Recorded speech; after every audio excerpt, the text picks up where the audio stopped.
Welcome back to MSBS chemistry classes.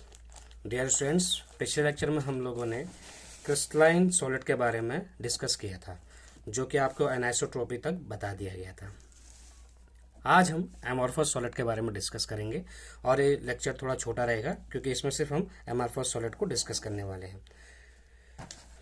So let's start. Amorphous solids होते क्या हैं? Actually amorphous जो word होता है वो ग्रीक में उसका मतलब होता है इर्रेगुलर शेप, जिसके पास शेप कैसा हो, इर्रेगुलर शेप हो, जिसको हम कह सकते हैं नो फॉर्म। एमॉर्फस सब्सटेंसेस को हम बोलते हैं नो फॉर्म, जिसका कोई फॉर्म ना हो। इसका मतलब जो अरेंजमेंट ऑफ पार्टिकल्स होंगे इसमें कैसे होंगे, इर्रेगुलर अरेंजमेंट ऑफ पार्टिकल्स मिलेंगे आपको।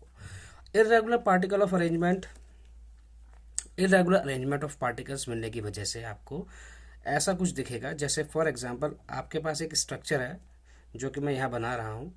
इस स्ट्रक्चर का अरेंजमेंट अलग अलग डायरेक्शंस में अलग अलग तो होगा ही, लेकिन कुछ शॉर्ट रेंज में होगा, तो इसको हम बोलते हैं शॉर्ट रेंज ऑर्डर।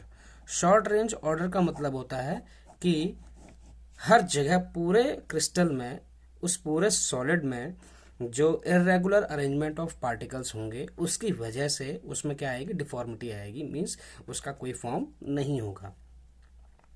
और अरेंजमेंट कैसा होगा, डिसऑर्डर्ड अरेंजमेंट कहलाएगा। जो अमरफस सॉलिड्स के जो स्ट्रक्चर्स होते हैं उसको लिक्विड्स के सिमिलर माना गया है। लिक्विड्स के सिमिलर इसलिए माना गया है क्योंकि लिक्विड की जो प्रॉपर्टी होती है वो फ्लो करने की प्रॉपर्टी होती है।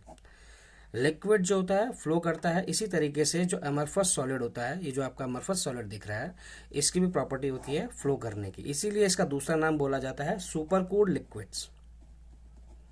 सुपर कूल्ड लिक्विड्स कहा जाता है। इनको सुपर कूल्ड लिक्विड्स कहने का मतलब ये है कि इनके जो प्रॉपर्टी होती है फ्लो करने की वो आपको अमूमन देखने को मिलेगी।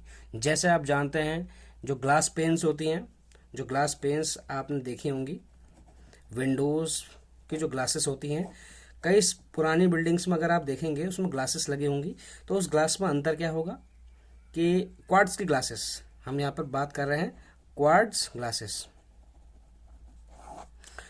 इसमें क्या होता है कि जो ऊपर की लेयर होती है और जो नीचे की लेयर होती है, अपर एंड लोअर लेयर्स, दोनों में डिफरेंस होता है। दोनों क्वार्ट्ज ग्लासेस के, एक ही क्वार्ट्ज का ये जो ग्लास बना हुआ है, इसमें अपर लेयर जो होती है उसकी थिनर होती है, पतली होती है, और जो लोअर जो उसकी सरफेस होती है वो कैसी होती है, थिकर होती है। ये अंतर क्यों आता है? क्योंकि समय के साथ साथ जो वो अमरफस सॉलिड है उसकी टेंडेंसी होती है उनके पार्टिकल्स की कि वो धीरे धीरे क्या करें, नीचे की ओर को फ्लो करें, और जिस वजह से यहाँ पर ये वो जाके जमा हो जाता है और ये क्या होता है, थोड़ा मोटा होता है ऊपर वाली लेयर की कंपैरेटिवली। और इसी प्रॉपर्टी को हम कहते हैं सुपर कूल्ड लिक्विड्स, क्योंकि they have tendency to flow, और बहुत इसको होने के लिए बहुत ज़्यादा समय चाहिए। इसका मतलब ये प्रोसेस जो होती है वो वेरी स्लो होती है। इसके अलावा इसको हम सीडो सॉलिड्स भी बोलते रहते हैं। क्या बोलते हैं इनको? सीडो सॉलिड्स भी कहते हैं। सीडो सॉलिड्स बोलने का क्या कारण है? सीडो सॉलिड्स का मतलब ये है कि इनकी प्रॉपर्टी सॉलिड्स की तरह तो होती है लेकिन ये फ्लो करते हैं लिक्विड्स की तरह, इसीलिए इनके बीच का जो इंटरमोलिकुलर फोर्स ऑफ अट्रैक्शन होता है वो थोड़ा कम होता है as compare to true solids, that is in case of crystalline solids. अभी हम लोगों ने अमरफस सॉलिड के बारे में जो चीज़ जानी है, इससे हमें ये पता चला कि अमरफस सॉलिड्स में जो आपका नेचर होता है वो कैसा होता है, इर्रेगुलर अरेंजमेंट होता है पार्टिकल्स का, और जिस वजह से इसमें आइसोट्रोपिक नेचर आ जाता है। आइसोट्रोपिक नेचर कैसे कहते हैं? आइसोट्रोपिक नेचर आने का मतलब हो गया कि किसी भी पार्टिकल्स में, किसी भी सॉलिड में, अमरफस सॉलिड की हम बात कर रहे हैं, उस सॉलिड में जो अरेंजमेंट होगा पार्टिकल्स का वो इर्रेगुलर होगा, इसीलिए इस प्रॉपर्टी को हम बोलते हैं isotropic nature.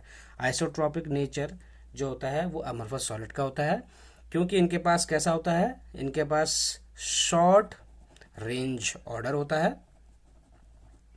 Short range order होने के अलावा इनकी जो फिजिकल प्रॉपर्टीज होती हैं, फिजिकल प्रॉपर्टीज जो आपको हम बता रहे थे पहले इस केस में, एनाइसोट्रॉपी के केस में बताया था कि एनाइसोट्रॉपी में अगर हम डिफरेंट एंगल से और डिफरेंट डिफरेंट इसके सिमेट्री से काटेंगे इसको, तो इसकी फिजिकल प्रॉपर्टीज की वैल्यू डिफरेंट आएगी, उसको हम एनाइसोट्रॉपी कहते हैं। लेकिन आइसोट्रॉपी कैसे कहते हैं? आइसोट्रॉपी का मतलब होता है कि अगर हम इस वाले, फॉर एग्जाम्पल ये अमरफस सॉलिड है, इसको जिस भी एंगल से काटने की कोशिश करेंगे, हर एंगल से इसकी जो फिजिकल प्रॉपर्टीज की वैल्यू होगी वो कैसी होगी बेटा? सेम होगी। इसीलिए इसको हम कैसा नेचर कहते हैं? आइसोट्रॉपिक नेचर कहते हैं। और ऐसा क्यों होता है? क्योंकि फिजिकल प्रॉपर्टी क्या होगी? हर डायरेक्शन